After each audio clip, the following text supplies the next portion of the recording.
हम ये नहीं सोचते कि जो कुछ घटित हुआ है वे हमारे लिए अच्छा है या बुरा।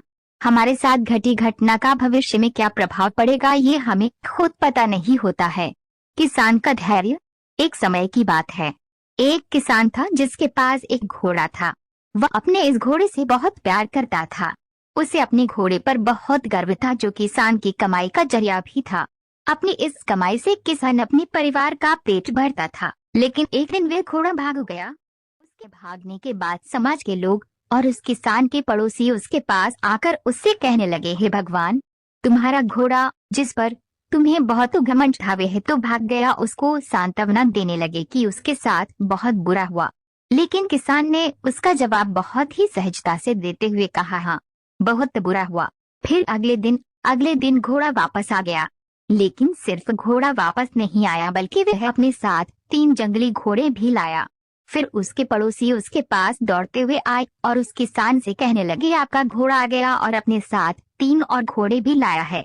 यह तो बहुत अच्छी बात है। आपकी किस्मत तो बहुत अच्छी है। किसान बहुत खुश हुआ, उनकी तरफ देखा, फिर उसका जवाब बहुत ही साधारण रूप से दिया और कहा, हाँ, शायद।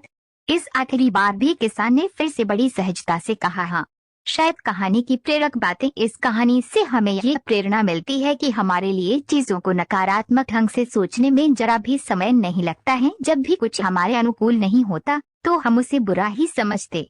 लेकिन सच बात तो यह है कि कोई नहीं जानता कि जो हमारे जो साथ घटा है वे यह बुरा है या अच्छा। कुछ दिनों बाद किसान का बेटा उसी जंगली घोड़े में से किसी एक को काम के लिए उपयोगी बनाने की कोशिश कर रहा था। लेकिन इसी कोशिश के दौरान घोड़े ने उसे जमीन पर पटक दिया और उसका पैर बुरी तरह से टूट गया। उसके पड़ोसी उससे कहने लगे, उस पागल घोड़े ने देखो तुम्हारे बेटे के साथ क्या किया, उसका पैर तोड़ दिया। यह तो बहुत बुरा हुआ। किसान दुखी हुआ और फिर से उसी तरह जवाब दिया और कहा, हाँ, शायद मेरे बेटे के साथ गलत हुआ।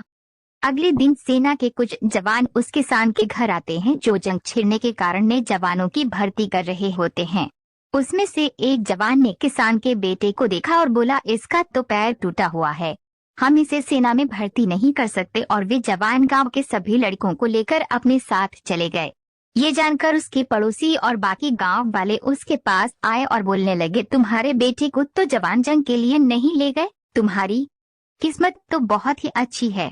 इस आखिरी बार भी किसान ने फिर से बड़ी सहजता से कहा, हाँ, शायद। कहानी की प्रेरक बातें। इस कहानी से हमें ये प्रेरणा मिलती है कि हमारे लिए चीजों को नकारात्मक ढंग से सोचने में जरा भी समय नहीं लगता है। जब भी कुछ हमारे अनुकूल नहीं होता तो हम उसे बुरा ही समझते। लेकिन सच बात तो यह है कि कोई नहीं जानता कि जो हमारे जो साथ घटा है वे यह बुरा है या अच्छा। मैं गजराज है। आशा करता हूँ कि आपको ये स्टोरी अच्छी लगी होगी।